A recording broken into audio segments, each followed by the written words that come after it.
সিলেটের ঐতিহ্যবাহী এই পিঠাটি এখন শুধু সিলেট নয়, অঞ্চলের লোকদের পছন্দনীয় একটি পিঠা। আসসালামু আলাইকুম everyone, welcome to my channel. নতুন রেসিপির ভিডিও নিয়ে আবারও চলে এসেছি আপনাদের সামনে। সিলেটের ঐতিহ্যবাহী নুনিয়া পিঠা বা নুন গড়া পিঠা খুবই সহজে এই পিঠাটি তৈরি করা যায়। অনেকে আবার এই পিঠাটিকে ঝাল পিঠা বলে।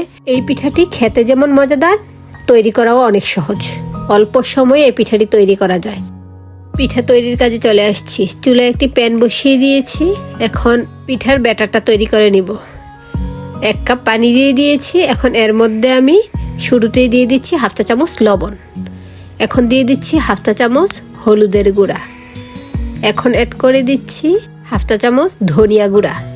ধনিয়া গুঁড়া দেওয়া শেষে এখন এর সাথে অ্যাড করে দিচ্ছি 1/2 চা চামচ রসুন পেস্ট এবং অ্যাড করে দিচ্ছি 1 চা চামচ বাটা কাঁচামরিচ।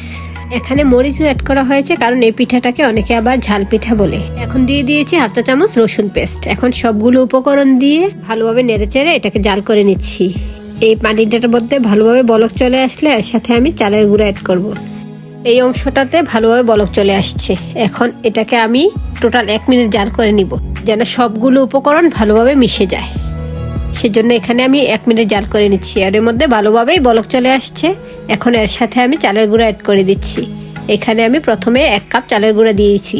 এই পিঠাটা আমি ভেজা চালের গুঁড়া দিয়েই করছি। আরও 1/2 কাপ পরিমাণ চালের গুঁড়া দিয়েছি, অর্থাৎ এখানে টোটাল আমার 1.5 কাপ পরিমাণে চালের গুঁড়া লাগছে। এখন স্প্যাচুলা দিয়ে নেড়েচেড়ে ভালোভাবে মিশিয়ে দিচ্ছি। স্প্যাচুলা দিয়ে ভালোভাবে মিশিয়ে নেওয়া শেষে এটাকে এখন ঢাকনা দিয়ে ঢেকে দিব। ঢাকনা তুলে কিছুটা ঠান্ডা হওয়ার পর হাত দিয়ে ভালোভাবে মথে নিব। আর এই ব্যাটারটা অনেকটাই শক্ত হবে। শেষ পর্যায়ে এখানে আমি ধনিয়া পাতা কুচি দিয়েছি। এই ধনিয়া পাতা কুচি দিয়ে নেওয়াতে এই পিঠাটা অনেক বেশি মজাদার হয়। আর এই মুহূর্তে চুলার আঁচটা আমি বন্ধ করে দিয়েছি।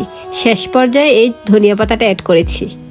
এই পিঠার খামিরটা অনেকটাই শক্ত হবে। নর্মালি রুটি পরোটার খামিরটা যতটুকু শক্ত হয় এর চেয়েও বেশি শক্ত হবে। ঢাকনা দিয়ে ডেকে 5 মিনিট রেস্টে রাখবো।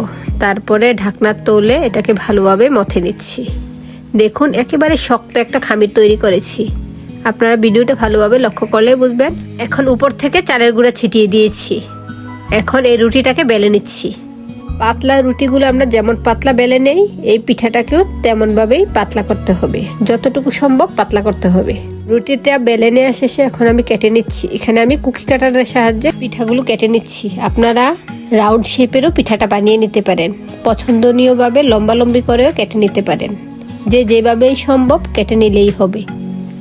এখানে আমি কুকি কাটারটা ইউজ করছি। এটা দিয়ে আমি চাপ দিয়ে সহজেই কেটে নিচ্ছি। ভিডিওটি কে কোথা থেকে দেখছেন আমাকে কমেন্টে জানাবেন। আর ভিডিওটি কেমন লেগেছে সেটিও জানাবেন।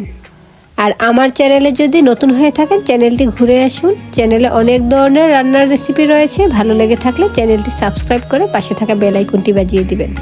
আর ইতিমধ্যে যারা সাবস্ক্রাইব করেছেন তাদেরকে অসংখ্য ধন্যবাদ। আপনারা ভিডিওটি শেয়ার করে রাখতে পারেন। দেখুন আমি কুকি কাটারের সাহায্যে কেমন শেপের পিঠাগুলো বানিয়ে নিয়েছি। আপনারা পছন্দ অনুসারে বানিয়ে নেবেন। কারোর রাউন্ড শেপ পছন্দ, কারোর স্কোয়ার শেপ পছন্দ, কারোর আবার নর্মালি ইচ্ছে মতো কেটে নেওয়া পছন্দ। যেভাবেই সম্ভব কেটে নিলেই হবে। একই রকমভাবে সবগুলো পিঠা কেটে নিয়েছি। আর দেখুন পিঠাগুলো একেবারে পাতলা পাতলা হয়েছে। আপনারা যতটুকু সম্ভব পাতলা করার চেষ্টা করবেন। এখন পিঠাগুলো ভেজে নেওয়ার পালা। চুলায় চলে আসছি। চুলায় একটি প্যান বসিয়ে দিয়েছি।